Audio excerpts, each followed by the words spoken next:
Hi, kids. It's Sunday afternoon and it was supposed to be rainy. And look, we have clouds and occasional sunshine, and the birds are singing. And I thought I would come out into this beautiful, quiet retreat and read to you. We're going to be reading again The Complete Brambly Hedge. We're getting close to the end by Jill Barklam, and today's story is called The High Hills. I'm going to dedicate this to all of you adventurers.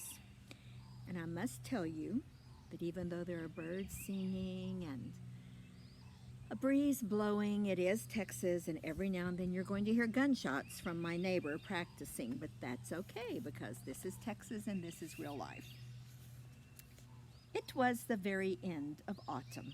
The weather was damp and chilly, and Wilfred was spending the day inside with the Weavers. Now, I told y'all early on that there's going to be a story that involves the Weavers, and I really like them. Clickety-clack, clickety-clack went the loom. Whirr, whirr, went the spinning wheel. You guys know what that is because we have one of those in our house. So I'm going to show you right now. See, there's that spinning wheel just like Nani has, a great big one in our dining room. There are the Weavers. And they are responsible for making the cloth for the mice community. They went spinning, spinning, spinning, and Lily and Flax were in a hurry. "We must finish in time," said Flax. "We promised Mr. Apple." "What are you making?" asked Wilfred. "Blankets," replied Lily. "Well, who are they for?" asked Wilfred. "They are for the voles in the high hills," replied Flax. "They have just discovered that the moths have eaten all of their quilts, and they've no time to make new ones before the cold of winter. They're too busy gathering stores for the winter, so we're helping out." "Can I help out too?" asked Wilfred. "That's kind of you, Wilfred, but not just now," said Lily. "Why don't you find yourself a book to read while I finish spinning the wool?" You know, this reminds me right now because right now is when we're having the coronavirus shelter at home. Some of my friends are nurses and they're leaving Texas to go to New York, going to help the people who need them more there, just like Lily and Flax are weaving blankets for the voles who need them. Wilfred went over to the bookcase. On a shelf, tucked between volumes of dye stuff and weaves, he found a thick book called Daring Explorers of Old Hedge Days. He settled himself comfortably and began to turn the pages. "Sir Hogwood Horehound," he read, determined to conquer the highest peak of the high hills, for there he knew he would discover gold. Alone he set forth, taking in his trusty pack all he needed to survive the rigorous journey. Wilfred sat entranced. The whir of the spinning wheel became the swish of the eagle's wings, the clatter of the loom the sound of falling rock, and the drops of rain on the window were jewels from the depths of some forgotten cave. Was there really gold in these hills, beyond Brambly Hedge? He wondered. Suddenly a door slammed. It was his mother come to fetch him home for tea. "I hope he hasn't been too much trouble," said Mrs. Toadflax. "He's been so quiet we almost forgot he was here," said Lily. "You can send him down again tomorrow if you like." And there was Wilfred, totally entranced in his book. And I know that those of you that have learned to read or you are learning to read understand what that means. It opens up so many worlds. Lily and Flax were already hard at work when Wilfred arrived the next morning, so he settled down by the window again to read about Sir Hogwood Horehound and his intrepid search for gold. Intrepid? I think that means like fearless, without fear. The morning flew past, and by the time Mr. Apple arrived to collect Wilfred, Flax and Lily had almost finished the cloth. "I'm sorry we could not match the yellow," said Flax. "We've used the last of Grandpa Hawthorne's lichen, and no other dye will do." "Well, never mind," said Mr. Apple. "It's the blankets they need. We'll take them up to the hills tomorrow." "The hills?" repeated Wilfred. "Are you really going to the high hills?" "Yes," replied Mr. Apple. "Why is that?" "Can I come?" Wilfred asked desperately. "Oh, please say I can come." Oh, I don't think so, said Mr. Apple. It's too far. We shall have to stay overnight. I'll be very good, said Wilfred. Mr. Apple then relented. Well, we'll see if your mother agrees, he said. Come on, young mouse. Time to go home. So you see, Wilfred's been reading about adventures in the high hills, and now he finds Mr. Apple is going to the high hills. To Wilfred's surprise, his mother did agree. It will do him good to be in the open air, she said. So Wilfred rushed upstairs to pack, and he knew just what he would need. Sir Hogwood Horehound had listed all the essential gear in his book. You needed a rope, a whistle, food, fire sticks, cooking pots, a ground sheet and blankets, a spoon, a water bottle, and a first aid kit. And, he said, I had better have a special bag for the gold we find. Wilfred gathered these things together. He went to bed straight after supper, for it was a long way to the high hills, and to get to the Vole's hole by dusk, they would have to make a very early start.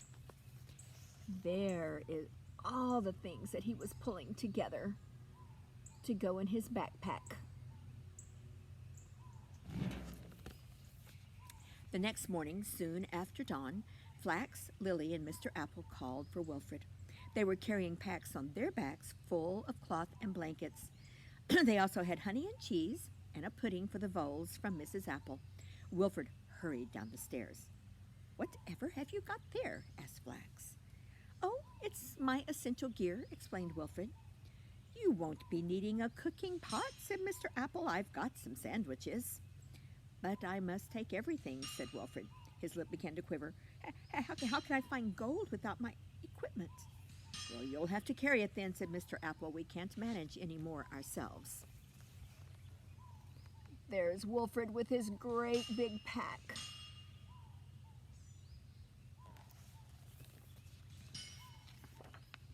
The first part of the journey was easy. The four mice went up the hedge, past Crabapple Cottage, past the store stump in the old oak palace. Then they rounded the weavers' cottages and arrived at the bank of the stream. Carefully, they picked their way over the stepping stones and clambered up into Buttercup Meadow. Wilfred strode through the grass, occasionally lifting his paw to gaze at the distant peaks. Beyond the Bluebell Woods, he could see that the path began to climb. Mr. Apple looked back. How's my young explorer? He said. You ready for lunch? Oh, please, said Wilfred, easing off his pack with relief. The mice ate their picnic and enjoyed the late autumn sunshine. But soon it was time to go on. All through the afternoon they walked. The path became steeper and steeper, and when they looked behind them, they could see the fields and the woods and the hedges spread out far below. It's just what I have felt like when I've gone on hikes with y'all in Colorado. Things got steeper and steeper, and when you looked down, you could see down into the valley where you used to be.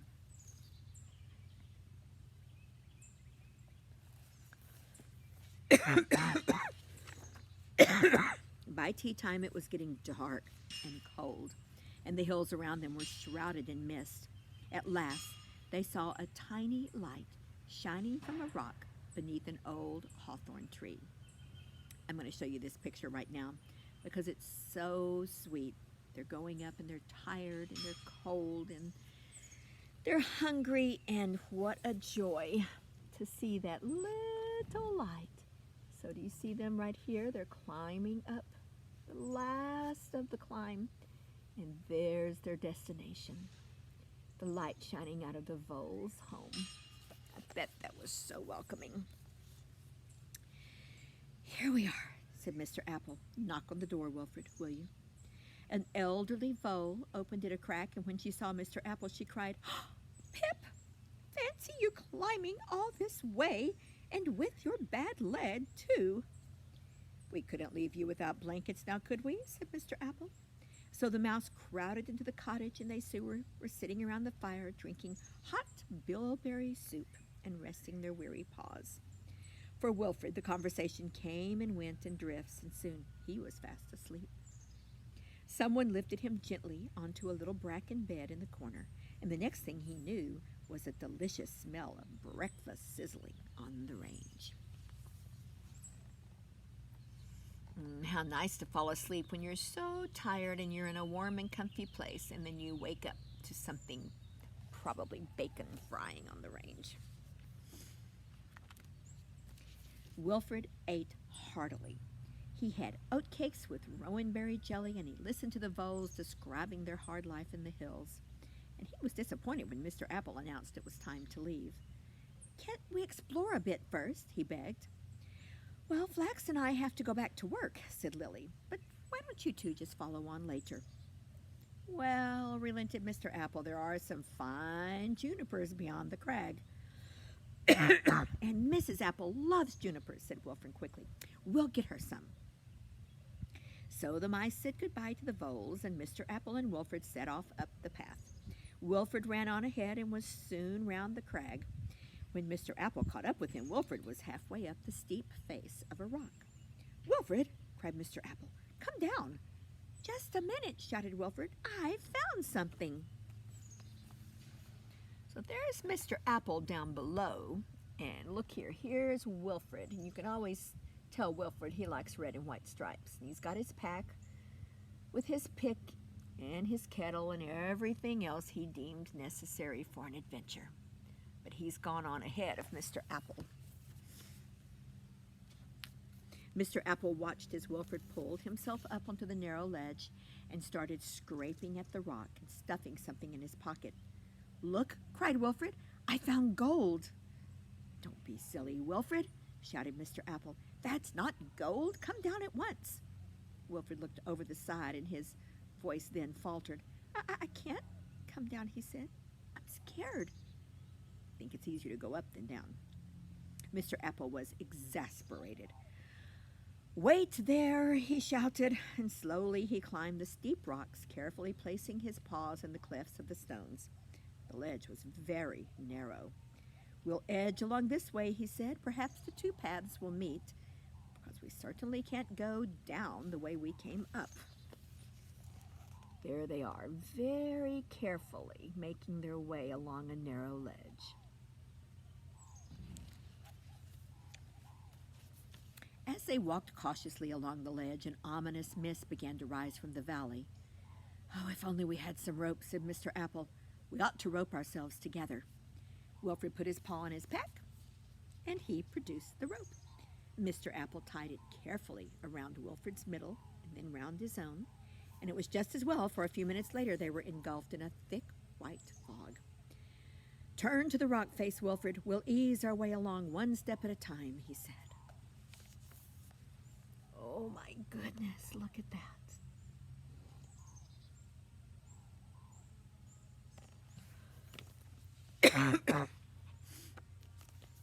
They went on for a long time. Then they took a rest. And as they sat on the wet rock, the mist parted for a few seconds, just long enough to show a deep and strange valley below. Mr. Apple was worried, for he had no idea where they were. It looked as though they would have to spend the night on the mountain, and it would be very cold, very dark. All he had in his pocket were 2 sandwiches the voles had given them for their journey down. His leg was feeling stiff and sore, too. What was to be done? He explained the situation to Wilfred. "It's all my fault," said Wilfred. "I didn't mean us to get lost. I just wanted to find gold like Sir Hogweed." "Oh, never mind," said Mr. Apple. "We must look for somewhere to spend the night." A short way along the path, the ledge became a little wider, and under an overhang of rock there was a small cave which ran back into the mountainside. "Look!" cried Wilfred, slinging his pack inside. "Base camp!" Mr. Apple sat gingerly on the damp moss at the mouth of the cave. Everything felt damp. His clothes, his whiskers, his handkerchief. "Oh, I wish I'd brought my pipe. We could have made a fire," he sighed. "But never mind, we'll just huddle close and try to keep warm." But Wilfred was busily searching in his pack again, and out came fire sticks and the tinder box. "I'll see if there's some dry wood at the back of the cave," he said enthusiastically. "Wilfred!"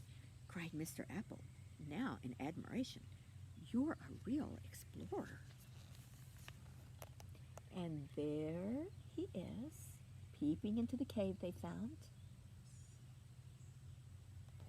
Good place to spend the night.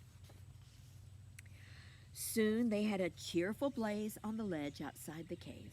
Wilfred produced 2 blankets from his pack, and the mice wrapped themselves up snugly while their clothes dried in front of the fire.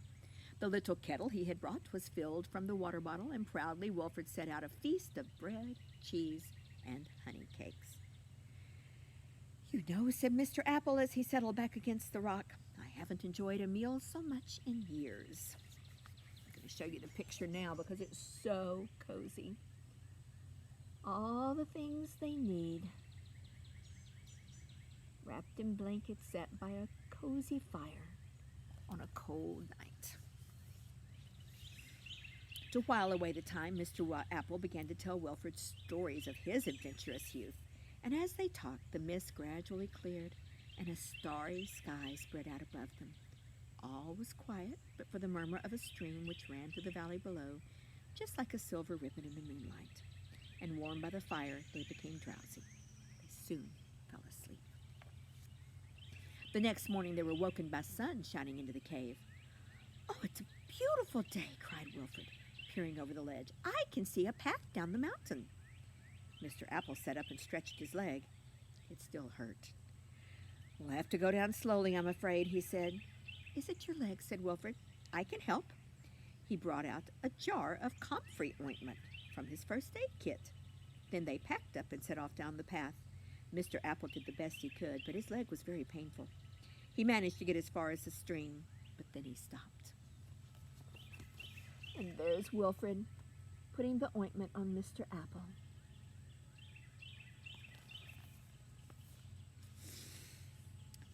They sat down on a boulder with a sigh.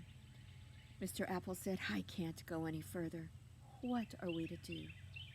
The 2 mice sat still in silence and watched the water swirl past the bank. "Don't worry," said Wilfred, trying to be cheerful. "We'll think of something."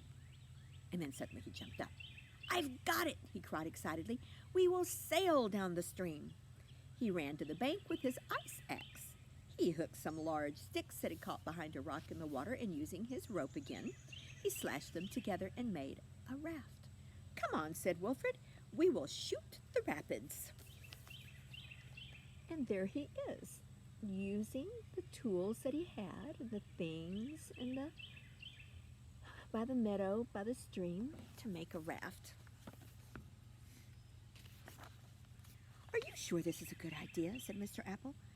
"Wherever will we end up?" "Oh, don't worry," said Wilfred. "It's going to be all right." So carefully they climbed onto the raft. Mr. Apple let go of the bank, and they were off. They were swept to the middle of the stream as it raced down the mountainside, twisting, turning, sweeping and splashing, careering over rocks and cutting through deep banks. Now that word careering, the first time I read this, I stopped and looked it up because I thought it should be careening.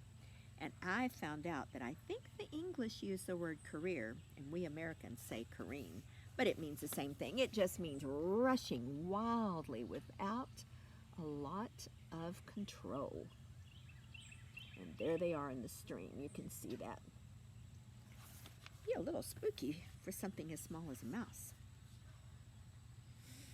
"My hat!" shouted Wilfred. "I've lost my hat." "Oh, never mind that," cried Mr. Apple. "Just hold on tight, for there is a boulder ahead." So Wilfred gripped the sides of the raft, and somehow they managed to keep the raft and themselves afloat. Down by the stream, now, Dusty was ferrying a search party of mice over to the buttercup meadow when he suddenly caught a sight of a small red hat floating along the current of the stream. "Look there!" he shouted, and all the mice peered over the side of the boat. There's Wilfred's hat in the stream, and Dusty, remember he's the miller, and the other mice of the search party saw the hat, but no Wilfred. "It's Wilfred's hat!" cried out Mrs. Toadflax. "Whatever could have happened to him?" "Can he swim?" asked Mrs. Apple anxiously. See, they're looking for Mrs. Toadflax's son and Mrs. Apple's husband. Now, meanwhile, Wilfred and Mr. Apple were beginning to enjoy their trip on the river. The ground had leveled out, and the pace of the stream had become gentler, and they began to look about them with interest. "Wilfred," called Mr. Apple, "can you see what I can see? I'm sure that's our willow ahead." Wilfred stared at the bank. "It is," he yelled.